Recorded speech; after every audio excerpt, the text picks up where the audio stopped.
Welcome to Protecting Your Assets, the show about protecting people, property, and most importantly, protecting your ass. I'm your host, Lucky Luciano, and I'd like you to join me for a fast-paced and often fiery discussion about security issues with my co-host, Brian the Angry Man Clayman. Whether we're piercing the veil of security, talking your duty of care, or raving about the latest technology, we'll share our thoughts on the issues, the trends that are impacting security today and into the future. So grab a coffee and join us for our latest podcast, and don't forget to like and follow us on our sponsor's website, brianclayman.com. And now let's talk about protecting your assets.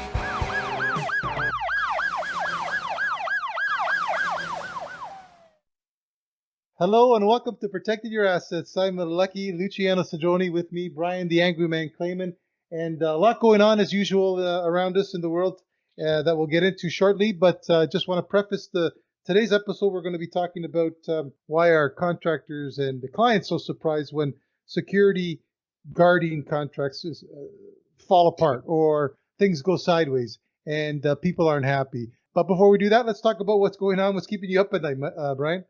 Well, the big thing, Luke, that's keeping me up at night is how you just screwed up the introduction to this podcast. I can redo it. So really the question is or the podcast title is, why are some guard companies surprised when they lose a client? So what's keeping me up at night? COVID's in the news, and I don't want to talk too much about COVID, but the vaccines are coming. The vaccines are coming, and there is light at the end of the tunnel. But now we've just had reports out of Europe with some reactions with the AstraZeneca vaccine. Some people having blood clots in some European countries, and I think an Asian country has it on hold for a while. What I'm hearing from different science sources that they don't think it's connected. These things are going to happen no matter, just naturally in the environment. But in an abundance of caution, they're holding off. But it's interesting, just today, the government of Canada said that, or Health Canada said that the vaccine, the AstraZeneca vaccine that we're using here, is not made from the same batch. It's not made at the same factory, and they believe it's entirely safe. And I would like to believe them. But the problem is, since the world of Trump, we've gone backwards so quickly in terms of you can't believe anyone. It's funny, when Trump started, he would lie. The very first press conference, he lied about how many people were at the inauguration. Yeah. And really, it's an insignificant lie. It's a white lie. But it was telling to me, because if you're going to lie about something that's insignificant, what is the likelihood you're going to lie about something that is significant? And if that's your character, then when we need to trust government, how can we trust you? When Trump said that COVID, the cure is around the corner, COVID's on the way out, people believed him. Yeah. And another 150,000 people have died since then. So I have to ask myself, with the Canadian side of the equation, is our vaccine strategy and are these things really safe? I believe they are, quite honestly. But you know what? Would the federal government have a reason to lie? Yes. Yep. They screwed up the vaccine procurement program. We all of a sudden, the science is saying that you need 2 injections. I think it's a month apart, or 6 weeks apart, or something like that. Canada says no. Very coincidentally, that sort of helps the government because now we're no longer behind the 8 ball. So my point is that I'm getting frustrated. What keeps me up at night is the amount of lying that occurs, the fact that we can't trust our leaders, and the fact that we have to go back to basics. Biden's so far, and I know that you're not a Biden fan, and I'm just the only reason I like Biden is I think he just has some integrity and decency. But he said, it's to be seen whether he follows through, that he will always be truthful. And when they're wrong, they're wrong. I just want leaders to be truthful. And, if they admit their mistakes, okay, and tell us what they're going to do to fix it, I much prefer that than telling me everything's going to be okay when it's not. That continues to keep me up at night. And even as we're in the rush now for the vaccine, I think we should all take it. My family plans to. I just wish we could trust our leaders, because I don't think we could trust any of them. Although you did just say that Biden doesn't lie, so that's almost funny.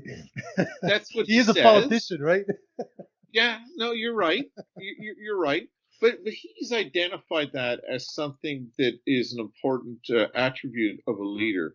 But You, they you all know, do, man. They all do, and that's what I was going to bring up is what keeps me up at night. Because quite frankly, I'm tired of listening to our leaders pretend that they empathize, and maybe they do empathize, but if they do, they have a poor way of showing it. Because when I watch them, they're so disconnected from the reality of everyday life. I just don't believe them, and I don't think most Canadians believe them anymore. And I'm sick and tired of hearing people like the good doctor in Toronto tell us about how she can relate and she accounts for all these things. Really? Do you really know what it's like not to know that you can't pay your mortgage this week, or you can't put food on the table, or that you have been out of work for freaking 12 months? Do you really know what that's like? Because I don't think you do. but I don't know that the public health people have to think like that. I think what's wrong is what Doug Ford said some time ago, that we follow the science and do what they tell us. I think that's wrong. I think public health have to be selfish. Their mandate mission is very simple: to keep people safe and keep the health institutions functioning. That's their mandate. And if, in order for them to do that, say that everyone's got to quarantine in their house and never come out for 9 months, then that's the guidance. It's up to the political leaders to look at what the science says, what the economic people say, what the business associations are saying, and make a decision. So But I they're don't not. want They're but I not. don't. Well, no, that's the failure. See, my point is, I don't think the problem is with the public health people. People are mad at Dr. Williams. They're mad at Dr. Davila. There's been death threats. I mean, there's some real Yeah. egregious stuff. They're mad at the wrong person. Be mad at the virus, okay? What I would ask you, Luke, because I say this when I debate with my son, it's easy to be critical, but if you were the premier of this province, or if you were the head of public health, what would you do I differently? would have been open. I've thought that way from the get go. Give the people the tools to do what they need to do. Put on your damn mask. Wash your damn hands. Put on what they were supposed to do was put those iron rings around those old folks' homes and high priority targets. Lock those down. But you don't kill a freaking country, which is what they're doing. How many businesses have gone under? How many are going to go under before we get back to normal? My opinion, we're on the front end of this. We're yet to get into the depths of how dark it's going to get. When those bills start coming due, when the interest rates start going up, when there's no businesses to pay the damn taxes for all these freaking things that the government's giving out, that's my issue. So I wouldn't have done that. And there's countries out there who didn't close, and they're doing just as well as, if not better than Canada. So one strategy has not been proven clearly to be better than the other. We've just chosen the one that I think makes the least sense. I hate you, because I asked that question and I thought that was a knockout punch. I thought I was going to get you. But you spoke truth to power, or power to truth. I mean, I agree with everything you said. I think what I heard you say, you would have been honest, and Yeah. you would have been focused on the totality, the public health stuff and the guidance, and not saying that we want people to do the right thing. If you're putting an iron ring, put an iron ring. And I would agree. We wouldn't have had to lock down or shelter in place at home to the degree we did if we could have just got the basics right. There was a statistic not long ago out of the US from CDC under the Biden administration. One of his COVID czars said that if we just wore masks just for 30 days, it would break the back of this thing. And I think you're right. I would have done the same thing you suggested as well. I would have been honest. I would have said, how do I balance the needs of the economy and of families to feed themselves with crushing this disease? And the guidance was good guidance. We couldn't get that done right. Like, for example, the thing that just absolutely drives me bonkers is when I hear either the provincial government or federal government say that we're going to enact the Emergency Quarantine Act. If you're coming to Canada, you got to go to a hotel. Yeah. Okay, that's great. So they do that. Some people may say it's draconian. I say, listen, if you want to travel and go to Mexico or Acapulco on vacation during global pandemic, then you have to do so, but then you have to isolate so you don't bring it back into Canada. And if you've gone to Latvia to see your ailing parents, I think that's a trip well deserved. But you Mhm. still got to isolate when you come back. But they enact this draconian rule, and there's no consequence. So what people do now is they come back. The health officials say you have to go to the hotel. They say, screw you, I'm not. Yeah. And there's nothing in the law that allow the police or public health Yeah. to put handcuffs on you, to compel you, just to give an $800 ticket or whatever the Yeah. ticket is. It's And then I 800 bucks. read Yeah. a disturbing thing in the Globe and Mail the other day that I think it said 70% of the tickets have not been paid because they're going to be contested. What do you think is going to happen in this liberal country a year from now when COVID is over with all these outstanding fines? So I think that's a mistake.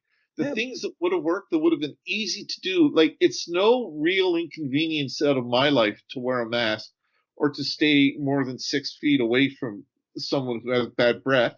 Okay, that's easier to do than to tell me I can't run my business or leave my house. But we didn't do that. I And think then it's a and missed opportunity. it's a missed opportunity, and that's why I'm so pissed off with them. I don't. I really stopped listening to them because they stopped listening to the people. And I've listened, like you, we listen to talk shows all day. You hear these business owners calling, not just business owners, but representatives of business associations, business leagues. So whoever wants to call in gets some airtime nowadays to express their frustration at trying to tell the government leaders what the issues are, what their concerns are, and they'll tell you on the air that they don't want to even listen to them. Like they don't give them any time, right? So that to me says they're not listening to the people who are being impacted most. They're listening to just the medical professionals, and that's what they're using as their excuse to lock everybody down. And then the medical professionals, we talked about this just before we started the call. You know, I find it almost hilarious, in a sad, tragic sort of way, how all of a sudden they talk about following the science for the masks, for the distancing. We have to follow the science, and if you don't listen to us, you're against science, you're crazy, you're stupid. And yet here we are, ready to roll out these new vaccines, and Canada's the only one that says we're going to delay giving you that second shot beyond the recommended timeline of what the science tells us to do from the manufacturer. So who the hell is Public Health Canada to override the manufacturer's own specifications as to when that second dose should be administered? And that's what, to me, gets me all riled up and pissed off because clearly they don't know what the hell they're doing. Yeah, but Luke, it's really simple. If they follow the science and follow the manufacturer's recommendation and give the second dose 4 weeks later, it means there's not going to be enough vaccines because our federal government is screwed up and people are going to get mad at the prime minister and they may not vote for him. We Well, can't that's the allow that to case. happen. So That's let's lie. exactly it. Well, I suggest they revisit the latest polls for the last 10, 20 years, which has consistently been liberal, despite all the friggin' headaches that they've given us and all the costs that they've incurred and all the scandals. We continue to like these people. I don't know why. Maybe it's time to move to some far off distant island and just live in peace without any cell reception. Well, you know what? We get the government we deserve. The government is the people, Yeah. quite honestly. And was it? I saw it on CNN. I don't know who it was, but someone was saying that people said, "I love Americans. I just don't like American government." Yeah. And I think it was Biden that said, "American government are the people. When the system works, that's how it works. So if you don't like the government, vote them out the next time around. The problem is there are no options. Yeah. But those options have to be proposed by us, the Yeah. people. They're not You're going right. to come from the system. And we get what we deserve. The Yep. fact that you were saying the liberals have been in power forever. Okay, they had a good run before Stephen Harper. Mm-hmm. It's because that's what the people wanted. The people had spoken. Trump was elected the first time, anyways, in a fair election. Yeah. Actually, he lost the second time in a fair election. The people had spoken. But I tell you, the American election, the last one, I got to be careful here because a lot of Americans are going to say the people have spoken and their representative Trump didn't win. It was stolen from them. And that's a whole other episode. So maybe I'll just move on. All right, let's leave it there and let's get into what we're talking about today, which is guarding. The challenges to making sure that you're getting the service you're paying for. And more specifically, how come it's all too often that when renewals come up, clients or the contractors more specifically are surprised to find that the client isn't happy or is failing at what they were supposed to do. So that's the gist of our conversation. Does that encapsulate it enough for you there, Brian, or do you want to put something else on it? Well, it does. I just focus a little bit because you always are throwing us off kilter. And it's really, I want to start the discussion by saying, why are some guard companies surprised when they lose a client? But I'll tell you, the answer is simple. It's because they were asleep at the switch and failed to see the signs. I'll give you an example. When I was courting my wife, I'm amazed she ever looked at me, went out with me, and married me. But when I was courting my wife, I would make sure that each time I saw her, I was freshly shaved, I had nice cologne on, I wore nice clothes so that I looked presentable. Fast forward 20 some odd years later, I haven't shaved in 3 days, I haven't taken a bath in a month, and I'm sitting around in a house coat all day. My point is that we're always on our best behavior when we want something and then we take it for granted. I have noticed, and again, I want to put a caveat out here. I'm not talking about the security guard industry as a whole, but I'm talking about what happens with the segment of the industry. When people win a contract, the parties go into the relationship excited. The client has a partner, a strategic partner that will address their security needs. And the strategic partner, the security guard company, has a client that's capable of paying the bills on a regular basis. That's a marriage made in heaven. That's a symbiotic relationship. So if, just like your marriage, you start off and you're on a honeymoon and everything is great, one has to ask themselves, what happens?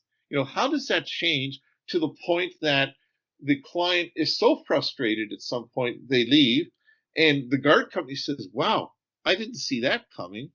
That's the thing that I think is completely avoidable. As I said, like a marriage, you have to work on it all the time. It's going to evolve, it's going to change, but you have to be attentive to each other's needs as you age, as you change, and you've got to fulfill those needs. Because when it stops being mutually beneficial, the relationship can fail. And that's what happens often with security relationships with guard companies and properties. I think it's inexcusable that a guard company would be surprised when they lose a client. And I speak from experience. Recently in our practice, we've worked with several clients to help them with RFPs in which they said, we're not happy with the current company. We don't even want to invite them back. Yeah. We just want to make a change. And we would ask, well, have you talked to them about it? Well, they never answer the phone, or I haven't seen the account executive forever, or I talk to them, but nothing changes. And I ask myself, how is that possible? If they want to maintain a relationship, the business relationship, then they have to be fulfilling the need. How is it that the guard company loses touch? And again, it's because they're taking it for granted. And I think that there's four things that fail that shouldn't. I think that the deliverable, what it is that you're buying under the contract, is not clearly defined. I think that over time, communications may have been great when we were onboarding the new provider, when you were starting the new relationship, but communications have failed. They haven't met with each other for months, if not years. Because think of it, if you're talking on a regular basis, and if there's discontent or dissatisfaction, that would come up at the regular meeting. And then you'd be able to address it or choose not to address it, but you won't be surprised. The next piece is oversight. I can't tell you how many times security guard companies that either I've employed or our clients have employed, the last time they were at the site to see what their guards were doing was the first month that they got the contract. And the first time they become aware of a service failure is when the client calls them to complain. They're not aware before that because they're never at the site. They're not providing any meaningful oversight. They don't know that the guard is there. They don't know what the guard is doing. And the last thing is pricing. The price, why do people break a business relationship, a security guard relationship? Well, there's two main reasons. First reason is a lack of quality. And the second reason is that I think we can get a better price. If you ensure that the price you charge is competitive and the service you give is second to none, there will be no reason to sever the relationship because uh, people don't like change. People prefer the status quo. Finding a new provider is difficult and is painful. So I think this is the missed thing that some guard companies fail to do. They don't clearly articulate deliverables. They don't communicate on an ongoing and regular basis with the client to understand what the issues are. They're not providing proper oversight, and they're not ensuring that the pricing is staying competitive.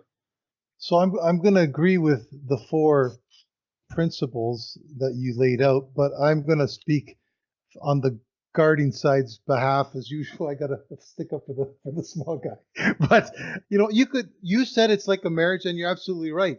But a marriage takes effort on both sides. It's not just one over the other. And I've been in previous life where you went to properties where the program was a disaster, and then you do a little bit of digging and you find out, well, because they may not have a security manager on site or security supervisor on site, a security contractor usually reports into maybe ops or maybe somebody else who doesn't have security as a priority or a core business. So they're not that concerned. And what happens is they hire these contractors, and then they put on cruise control. I've seen contractors who have made efforts to have those regular meetings that you're talking about. I've asked them to copy me on the correspondence to try and stir some interest from the property to step up and say, hey, maybe we should attend some of these meetings. Maybe we should meet with the contractors to understand some of the challenges they're having. And they don't care. They don't want to meet. They have other priorities in place that they're more worried about. Right. So that to me is like not unfair, but you got to preface to the reality that those issues also exist on the other side. So you're going way off course. Let me bring it back on course. And that's why the title of this session is so important. The question that we're asking is, why are some companies surprised when they lose a client? Yeah. In the case you talked about, they may lose the client, but it shouldn't come as a surprise. Because based on what you're talking about, they know that in spite of the fact we're trying to set up monthly meetings, in spite of the fact we're sharing KPIs, in spite of the fact we're coming to them to say, you've got some issues and this is what we're proposing, they're getting silence on the other end. There should be no surprise if they lose that client. Okay. So what I'm saying is that I'm just surprised, and you and I did a client recently whereby there was a change. And the service provider, the incumbent that didn't win the RFP, was surprised to find out that the client wasn't happy. Well, how can that be? When we peeled back the onion, we realized they weren't having regular meetings, even though the client wanted the regular meetings. There was never anyone at site to see what the people were doing, and they were only interested in upselling. Okay, so I guess what you say is correct, but this session isn't about saying security guard companies are bad and they're a bunch of losers. It's saying, why are you surprised when you lose someone if you're working the contract? And if you have a client that doesn't want to engage, I would suggest that that's not a client you want, because security companies have to decide, are we in the security business or are we in the labor business? Mm-hmm. Because if we're common laborers, I just have to put a body in there and the body will do whatever you want it to do. But if we're in the security business, we're going to give you the benefit of our expertise. And if you're not engaging with me, and if you don't want to meet, I'm going to document this. And I'm going to tell you, we had recommended you do A, B, C, D, and you decided at this point in time you don't want to do it. And that's going to be formed in a memorandum so that 2 years down the road, when you go to quit and go to another company, and you speak to the CEO of my company to say, I'm leaving because Brian Clayman was hard to deal with, or we kept telling Brian Clayman what the problem is, I could produce minutes of meetings. I could produce memorandums to say they knew there were issues. That's what they're failing to do.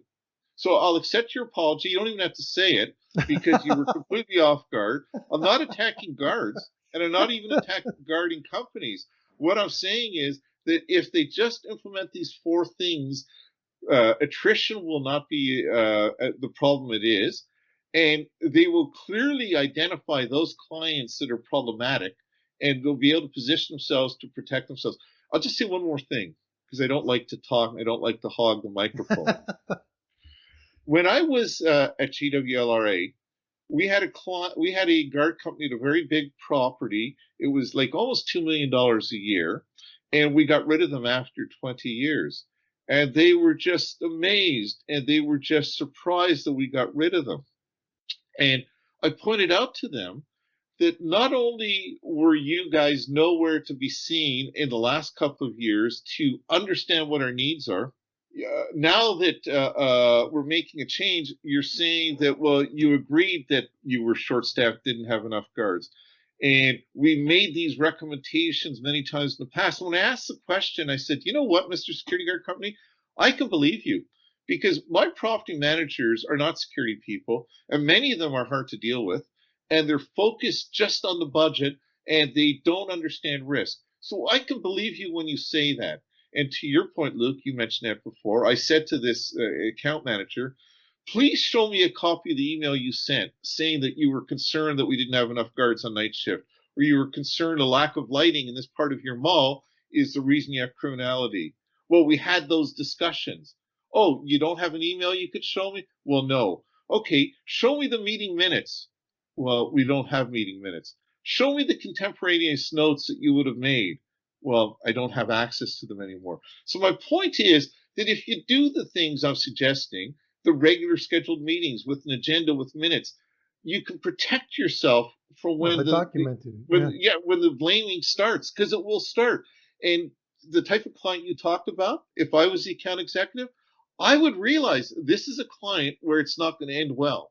And I'm going to have to manage this so that if they choose to leave, that's regrettable. But I don't want them to belittle our good corporate name when they leave. If they leave because they don't like my face, there's nothing I can do about that.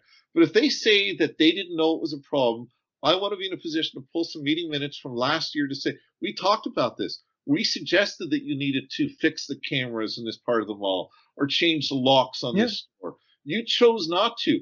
Fair enough, you're the client, but don't come now and say that you're leaving because as a security provider, I didn't do what I had to do to protect you. You chose not to do what I was suggesting or take under consideration.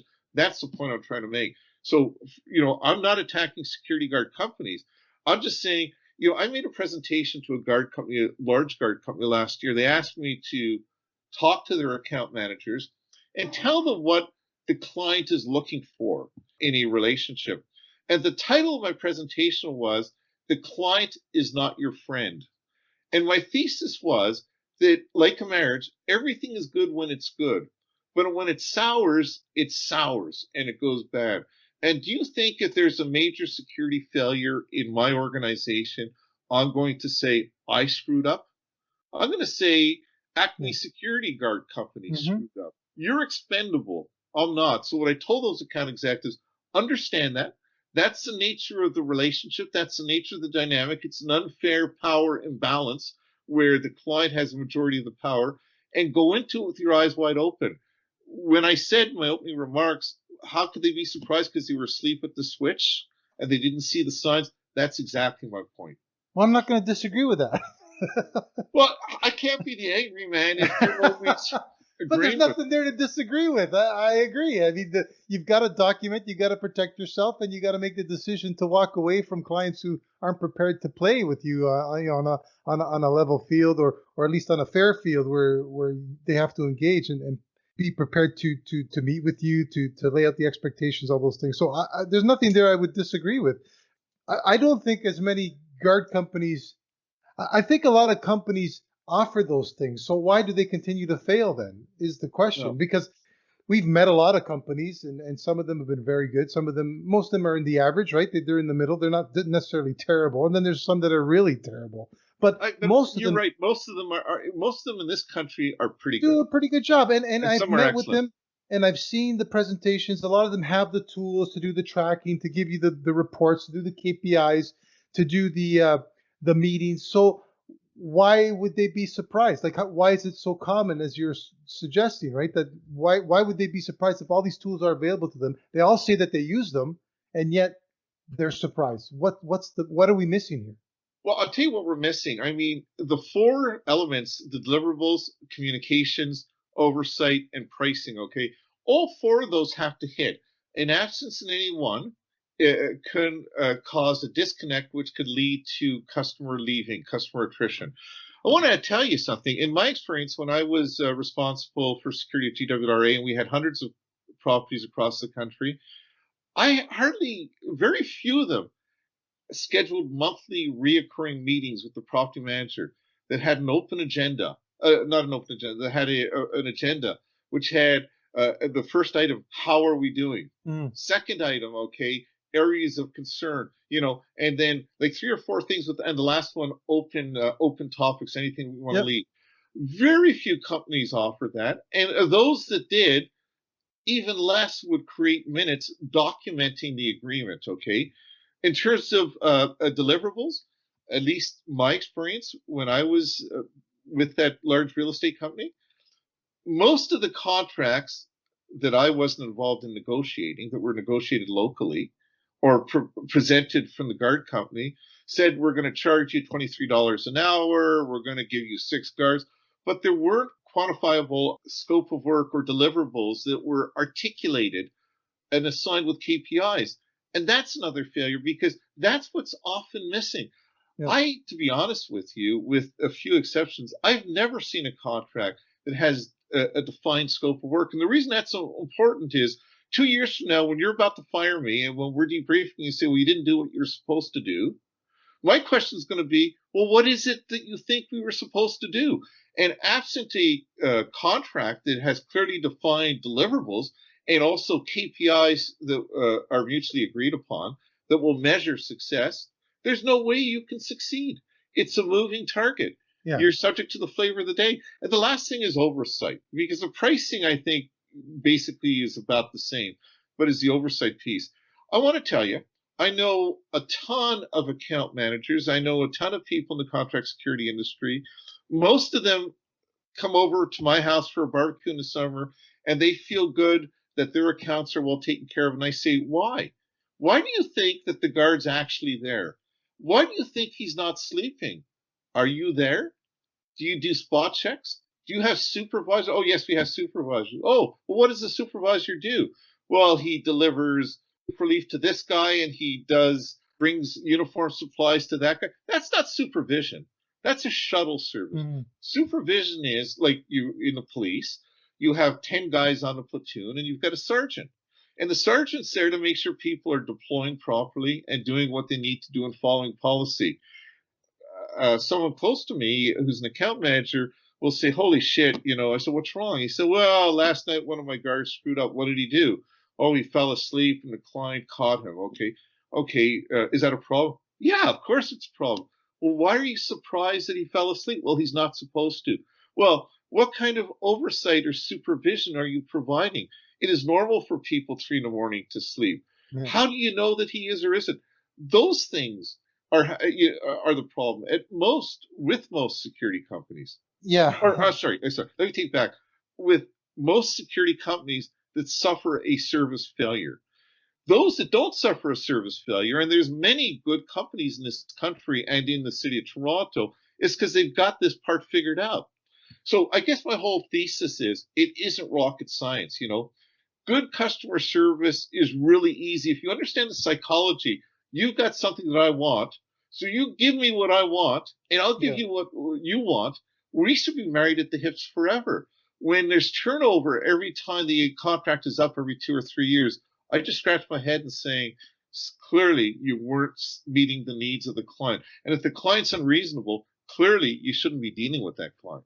Well, I don't know. I don't think a lot of times it's necessarily because the client's unreasonable. I think it goes back to an earlier podcast where we talked about setting the expectation. And I don't think most clients know what they want, or they don't have the in-house skill sets or expertise to document or lay out what the expectations should be for those service providers who want to bid on their service.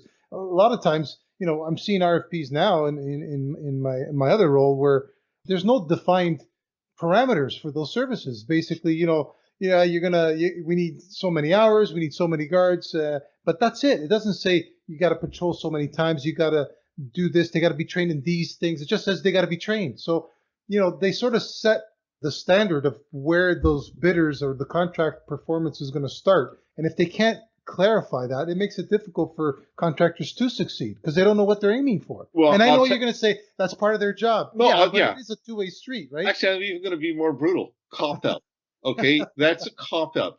When I go to the doctor and he says, what's wrong? My stomach hurts. I don't tell him my large intestine duodenum is inflamed by 6 millimeters. I say my stomach hurts, and then he walks me through a series of questions so he can make a diagnosis. If you're a security, if you're a human resource company, you provide bodies. If you're a security company, you provide security solutions, and the guards are the means to the end type thing. It's incumbent on the provider, not the client. If the client says I need security guards, I'm going to say, well, what is it you need them to do? What does the risk assessment say? What are the vulnerabilities that can be exploited that are consequential and can cause harm? And then once I understand what your security needs are, I'm going to propose a scope of work that we're going to do A, B, C, D, and this is how we're going to measure success. Do you agree? It's incumbent on the provider to do that. You know, when you did that at Brookfield, and I did that at GWLRA, and David Sulston does that at Oxford because we're in-house professional leaders, okay? We're the exception rather than the rule. Yeah. Most organizations don't have in-house professionals. That's what I mean. And that's what the role of the security provider is. But the ones that are really good understand that, and they get all the business. And the ones that aren't security providers, but they're HR providers, they're the ones that get into trouble. That's my point. So I don't buy your argument that it's the client's fault. No, it's your fault. Listen, I'm not saying it's the client's fault. I'm saying there has to be pull on. Both of them have to be engaged. You can't pretend that a contractor gets the contract and all of a sudden everything's on them. You have to give them guidance somewhere. Yeah, you can ask for it, give it to you because they themselves don't know what the guidance is. Yes. Then you sort of got to figure it out as you go, which a lot of them do. And then when things go sideways, the client says, well, why are you doing that? Well, you never told me what I should do, so I'm trying to figure out what I should do, and this is what the standard is. But don't try and figure it out. At the monthly meeting, say, this is what we're going to do. Do you agree? Before you were fired from York Regional Police, were you ever a training officer? No. He wasn't fired, ladies and gentlemen. I'm just joking. He had an illustrious career. But if you were a training officer, you know what a training officer does. Yes, yeah. I know that you spent a lot of time with training officers. It took you forever to graduate from the police college. But if the training officer says to the rookie, and you're trying to impart your knowledge, and the rookie's not interested in what you have to say, how long will he be a member of the York Regional Police? So I take that back to what you just said. If the security company is saying this is what you need and this is how we're going to structure it, do you agree? And if there's silence, then a decision has to be made. Do I want this client? Because we know it's not going to end well. And when it doesn't end well, you could say, well, it was a good run. You know, I had them for a year and a half and we billed them $600,000 and that's good. Yes, but they're going to badmouth you.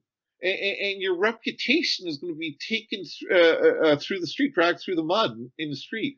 Why do providers get themselves into those situations? I will tell you, the so-called premium providers, and they know who they are, they say no to many clients that are willing to engage them properly. The client has to be vested in making the relationship work. It has to be symbiotic. It has to be mutually beneficial. If it's singularly beneficial, it cannot and will not work. Mm-hmm. If you love your wife and she doesn't love you, chances are you won't be married for long. So that's why I don't buy the argument. I agree that's what's happening, but it's up to the professional, the security company, to steer the conversation. And if they can't get consensus, to walk away saying, you know what, go to company X because we are company Y and I don't see a good fit. Again, I'm not going to disagree with that necessarily. All I'm saying is that I think your situation or the dynamics that you speak to aren't common in the industry.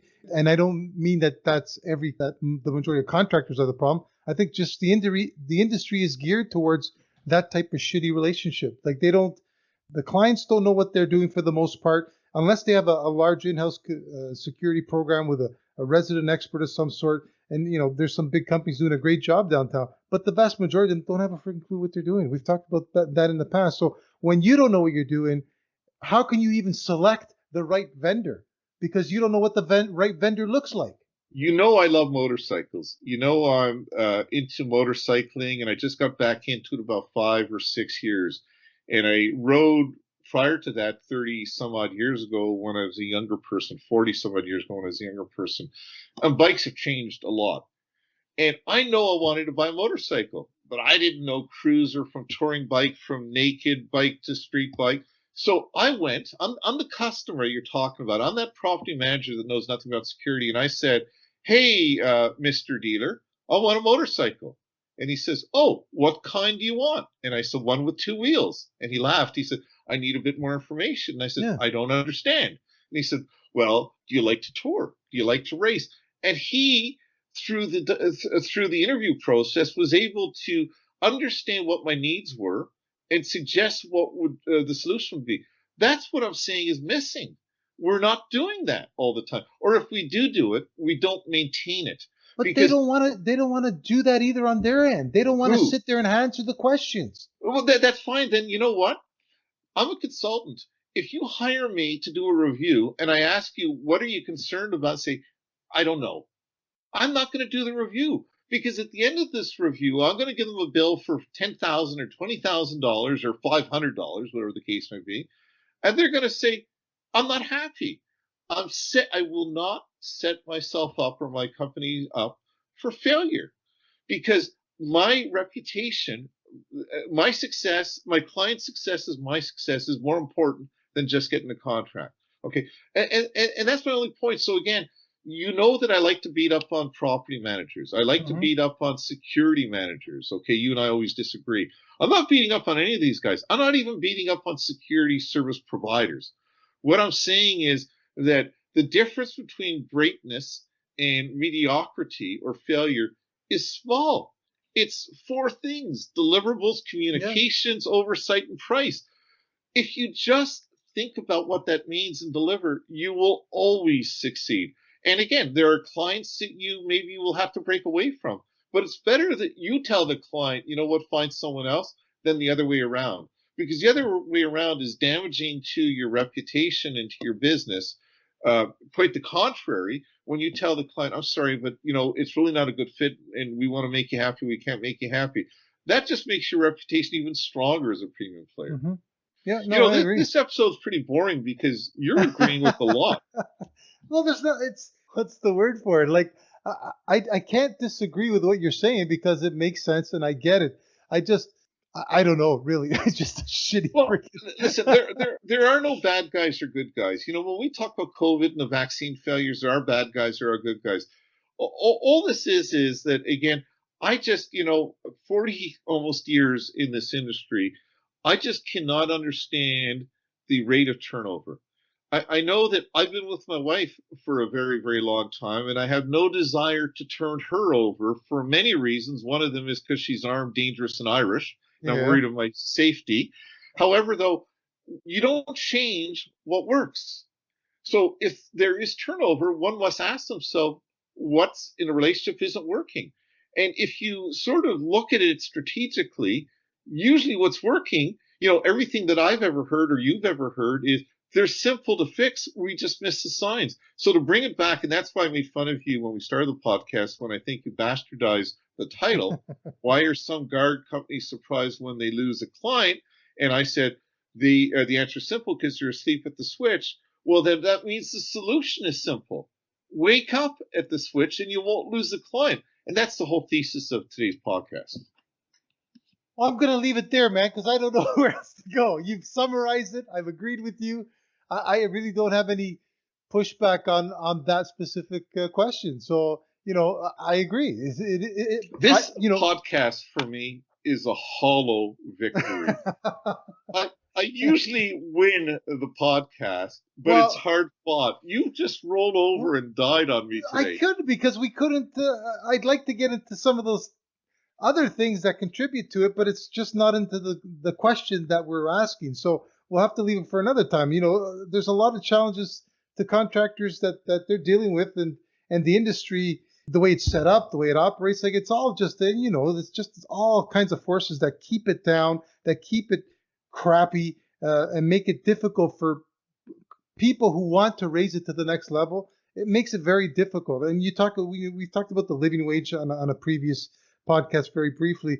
There are genuine contractors out there trying to establish a living wage, and there are genuine clients who are trying to partner to achieve that living wage. And when you understand the fact that I've heard numbers as high as 60, 70, even 80% of guards out there are working 2 and 3 jobs to make ends meet, then you start to understand why that guy is caught sleeping at 3 o'clock in the morning. Then you understand why they're a little dozy in the morning instead of saying good morning with a nice smile to your clients. Like, it all starts to make sense. There's just too many forces at play to make it a profession right now. I think it needs to be cleaned up. I think we're on our way there, but I don't know how long it's going to take us to get there. I think President Kennedy stole this saying from me. There is what is, and there is what could be. Yeah. What I'm hearing you say is what is. Yeah. I agree. But my position is what could be. And if what could be is trained and motivated guards with a living wage, with clients and service providers in simpatico in terms of what the deliverables are and what the expectations are, then we're going to be in a state of what could be. But that has to be driven by someone. And that can either be driven by the clients, but there's a lot of clients that see the world differently, Yeah. or the industry. Well, there's less in the industry. The industry can get their stuff together, especially with advocates like you, like me, like the other thought leaders that are out there, and we can make the change. But we don't. No one takes the lead. No one takes charge. Luke, it's just like we talked about PathCom and TAFs and the different public-private partnerships that you and I have been involved in over the years. And I've often said that if we wait for the public sector to put it on the table, it will never happen. Yep. So that is what is. That's reality. What would be is, or what could be is, we need these relationships. Let us define them. Let's then drive it. Bring the horse to the water type thing. Yep. So we've got to start the journey. We can't be talking about living wages and professionalism. Let's just make it happen. Let's make it happen. And the way you make it happen is you decide what business you're in, and you're either in the security business or not. I had a discussion with the VP of a very large global security company, and just last week we were talking about this, and he was saying that I agree, but it's not that simple. And I said, I disagree with you because it is this simple. I said that, it's what comes first, the chicken and the egg? You want the money so you don't turn away business. But I'm suggesting that if you have something that no one else has, you're going to get more business than anyone else. You're going to grow your business. If you want to be in the labor business, that's okay. But then say, we're Acme Security and we're Acme Labor. And you either need our security guards or you need our labor offering type thing. But you can't be both. So change will not happen. Living wages won't happen until there's courageous, visionary business people that are going to drive it. And I think you and we differ because you are a cop-out guy and I'm a fix-it guy. Oh God, I don't. So I got you mad yet? Yeah, no kidding. And that's not the end of the podcast too. So I can't spend an hour fighting back with all the other shit I've done. Yeah. Okay. Yeah. It's a hollow victory. Have it. It's yours today. I'm not going to fight back. Like I say, I agree with almost everything you said. So there's nothing for me to really push back on. And, ultimately then the responsibility lies with you because I am the client. You have to get me angry and you failed to do that. So okay. Can I ask you a question? Is IKEA opened? I have no idea.